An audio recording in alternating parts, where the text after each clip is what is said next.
رشتوں کی بنیاد اگر سچ پر ہو تو خاندان میں رحمت اور برکتیں ہوتی، لیکن اگر رشتوں کی بنیاد جھوٹ پر ہو تو خاندان میں پھر رحمت اور برکتیں نہیں بلکہ نا اتفاقیاں، نا چاکیاں اور جھگڑے ہوتے۔ رشتوں میں جھوٹ کی بنیاد کیا مطلب؟ جس وقت کسی لڑکے یا لڑکی کے رشتے کو ہم ڈھونڈ رہے ہوتے تو عام طور پر بدقسمتی سے ہمارے معاشرے میں جھوٹ عام بولا جاتا ہے۔ ہم عمر کے حوالے سے جھوٹ بولتے، آمدنی کے حوالے سے جھوٹ بولتے، کردار کے حوالے سے جھوٹ بولتے،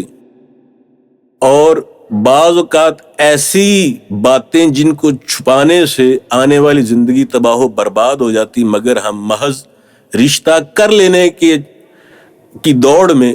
ان باتوں کو ظاہر نہیں کرتے۔ مثلا کوئی لڑکا جوے کا عادی ہے، نکھٹو ہے، کام ہی نہیں کرتا۔ کوئی لڑکا نشے کا عادی ہے، مگر والدین محض اس چکر میں کہ جی خاندان میں ہماری عزت رہ جائے، لوگ کیا کہیں گے، اپنے لڑکے کی جھوٹی تعریفیں کر کے رشتے کے لیے کسی نہ کسی کو پھنسا لیتے ہیں، اور جب حقیقت عیاں ہوتی ہے تو پھر اس لڑکی کی زندگی جہنم بنتی ہے، مسائل بنتے ہیں، جھگڑے ہوتے ہیں، طلاقوں تک بات جاتی ہے۔ تو رشتوں کی بنیاد سچ پر رکھیے، کردار کے حوالے سے جھوٹ نہ بولیے، آمدنی کے حوالے سے جھوٹ نہ بولیے، لڑکا اور لڑکی دونوں کے حوالے سے یہ بات ہو رہی، عمر کے حوالے سے جھوٹ نہ بولیے۔ اسی طرح بعض لوگ اپنے عقائد، اپنے نظریات واضح نہیں کرتے، بعد میں پتہ چلتا ہے کہ نہیں جناب ان کا تو مسلک عقیدہ کچھ اور ہے، دوسرے فریق کا مسلک عقیدہ کچھ اور ہے، اور دونوں فریقین پھر اپنی اپنی بات میں ضد میں آ جاتے ہیں، جھگڑے پیدا ہوتے ہیں۔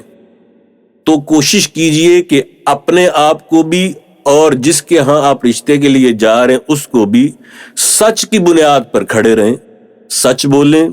وضاحت سے بتائیں اپنی معلومات بھی، اور اگلے فریق کو بھی سچ کی بنیاد پر ہی جج کیجئے، فیصلے کیجئے۔ انشاءاللہ اگر ہم رشتے سچ کی بنیاد پر کریں گے، جھوٹ اور دھوکہ دہی سے بچیں گے، تو آنے والے بہت سارے مسائل حل ہو جائیں گے، کیونکہ ایک جھوٹ کو چھپانے کے لیے پھر کئی 100 جھوٹ بولنے پڑتے ہیں، اور معاملہ پھر بھی سلجھتا نہیں ہے۔